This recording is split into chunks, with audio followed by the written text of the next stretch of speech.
The sun was setting over the quiet town of Willow Creek, casting long shadows on the cobblestone streets. A faint orange glow bathed the old clock tower, and the faint chirp of crickets marked the beginning of another peaceful night.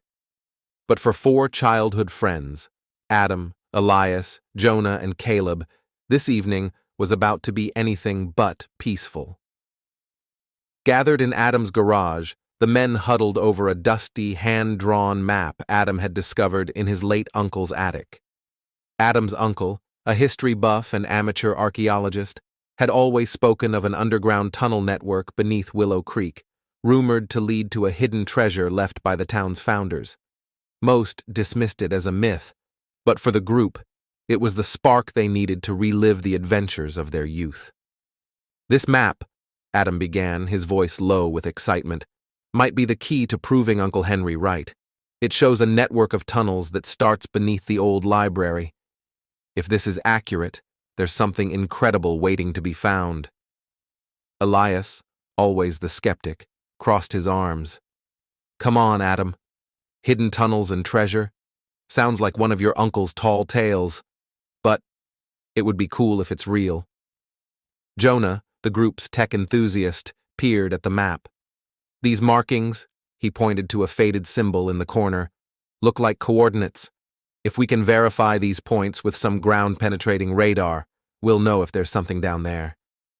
Caleb, the muscle of the group and always up for a challenge, grinned. "We don't need fancy equipment.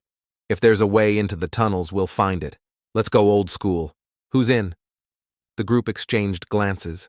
One by one, they nodded.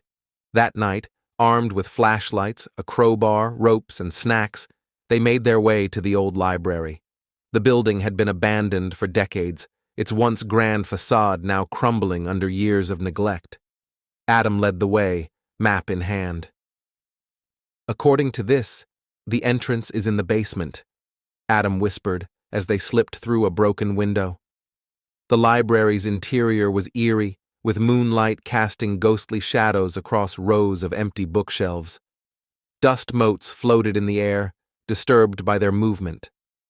In the basement, they found a heavy, rusted metal door hidden behind stacks of old wooden crates. The door bore the same symbol as the one on the map. "Bingo," Jonah said, shining his flashlight on the door. Caleb stepped forward, gripping the crowbar. "Let's see if this baby opens." It took all his strength and some help from Adam to pry the door open, but eventually it groaned on its hinges, revealing a dark passageway that sloped downward. "Well," Elias said with a nervous laugh, "this is officially the craziest thing we've done." Jonah smirked. "And you love it." The tunnel was damp and musty, the air heavy with the scent of earth and decay. Their flashlights illuminated narrow walls lined with stones, many of which had carvings, symbols and phrases in a language none of them recognized. "This is incredible," Adam said, running his fingers over the carvings. "These could be from the town's earliest settlers." As they ventured deeper, the tunnel branched into multiple paths. The map provided guidance, but it was clear that decades of neglect had taken their toll. Some passages were blocked by collapsed stone, while others were flooded with stagnant water. At one junction, they found an old wooden chest. Inside were journals, maps, and tools left by previous explorers. One journal caught Adam's eye. It belonged to his uncle. "To whoever finds this," Adam read aloud, "I have tried and failed to uncover the secrets of these tunnels. If you're reading this, know that you are close to something extraordinary. Trust the carvings. They will guide you." "Looks like Uncle Henry was serious," Jonah said. The carvings grew more intricate as they pressed on, depicting scenes of people building a town, battling floods, and eventually hiding something of importance. "What could they have hidden that's so important?" Elias wondered. "Only one way to find out," Caleb replied. After hours of navigating the labyrinth, they reached a massive chamber, the largest space they'd seen yet. The walls were adorned with carvings of keys, doors, and stars. At the center stood a pedestal, holding a large, ornate key. Jonah inspected the key.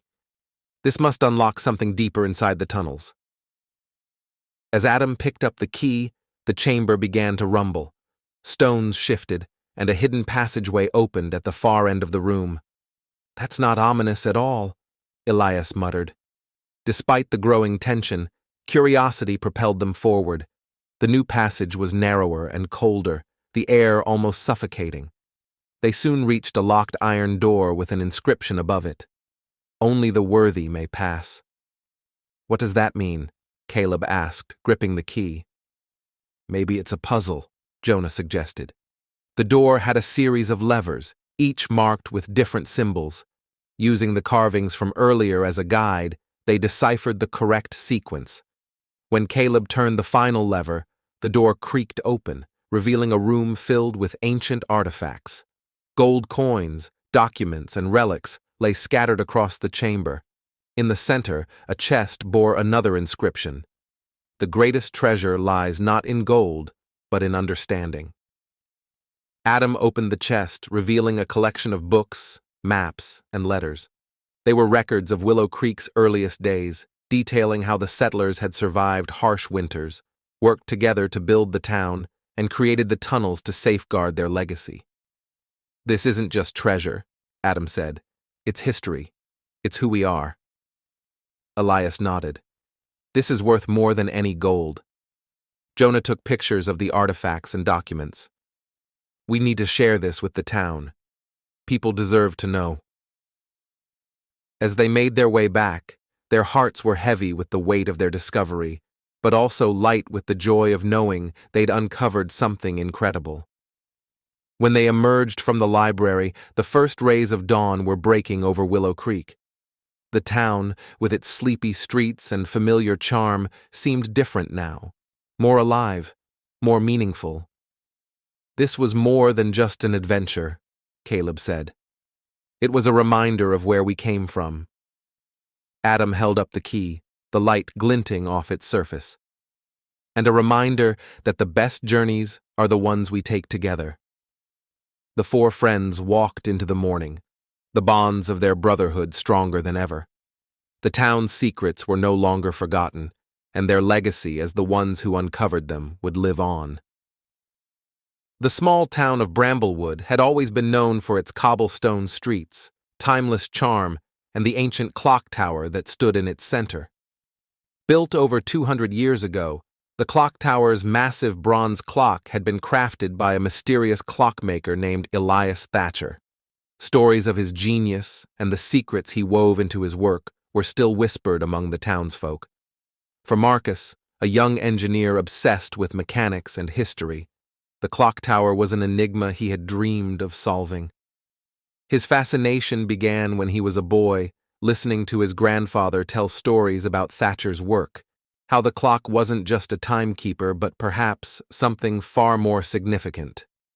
Marcus wasn't alone in his curiosity.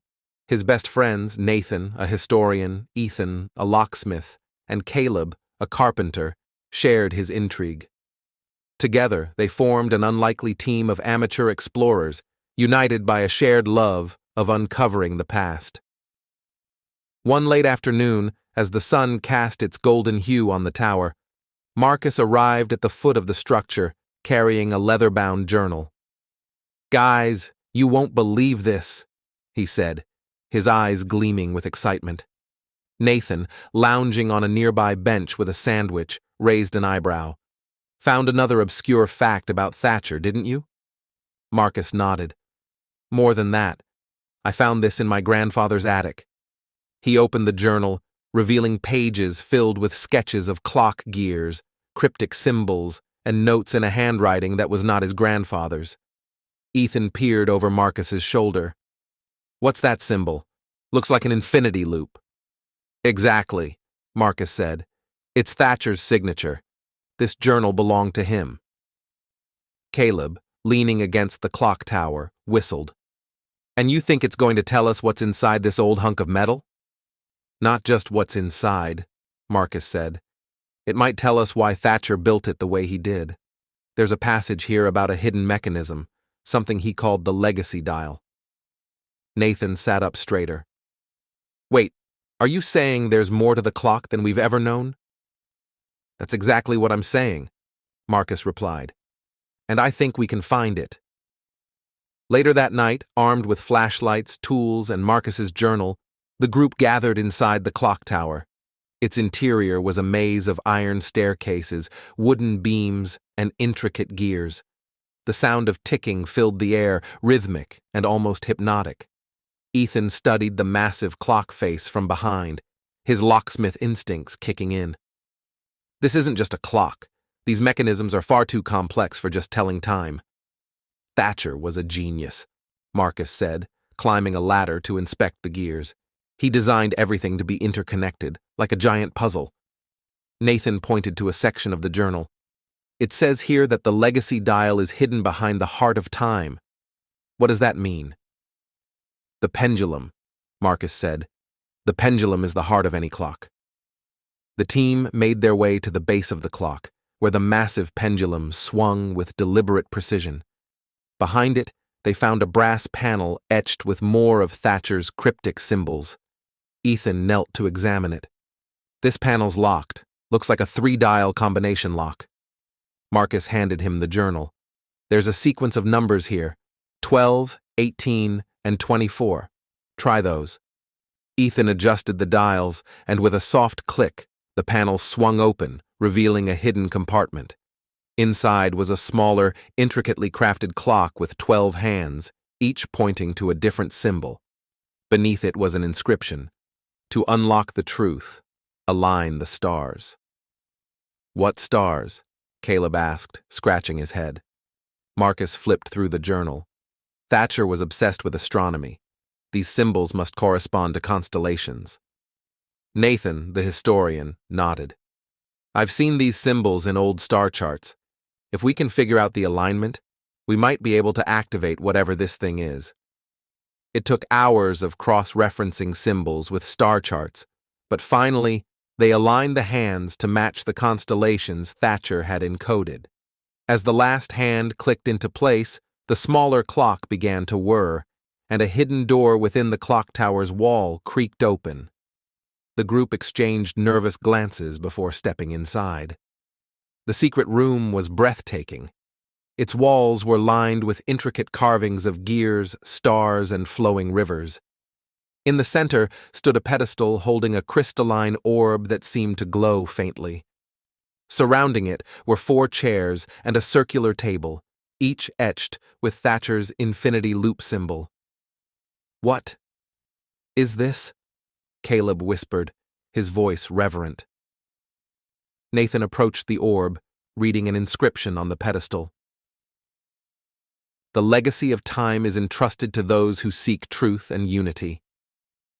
Sounds like something out of a prophecy, Ethan said, eyeing the orb cautiously. Marcus touched the pedestal and the orb pulsed with light.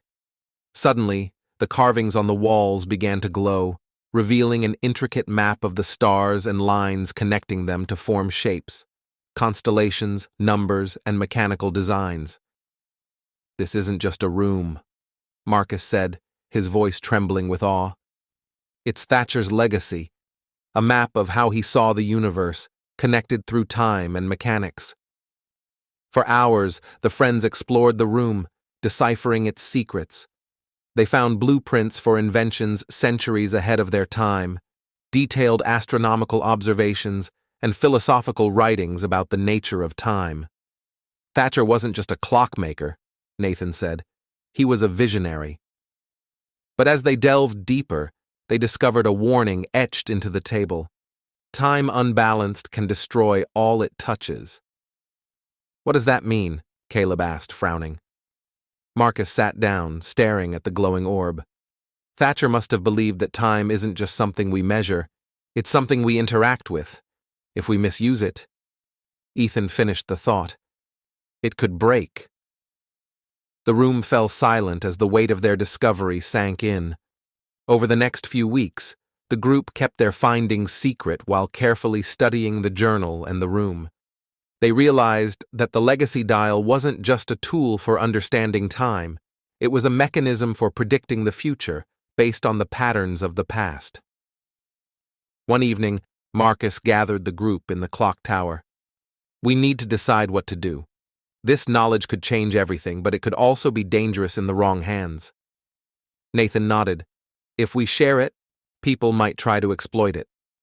"But if we don't," Caleb countered, "we're denying the world a chance to learn from it." Ethan, ever practical, leaned against the wall. "Maybe it's not about sharing or hiding it. Maybe it's about protecting it, making sure it's used responsibly." The friends debated long into the night, finally agreeing to form a pact. They would safeguard the legacy dial, revealing its secrets only if the world was ready. Years later, the group still met regularly at the clock tower, maintaining the room and studying its mysteries. Though their lives had taken different paths, the bond forged in those tunnels remained unbreakable.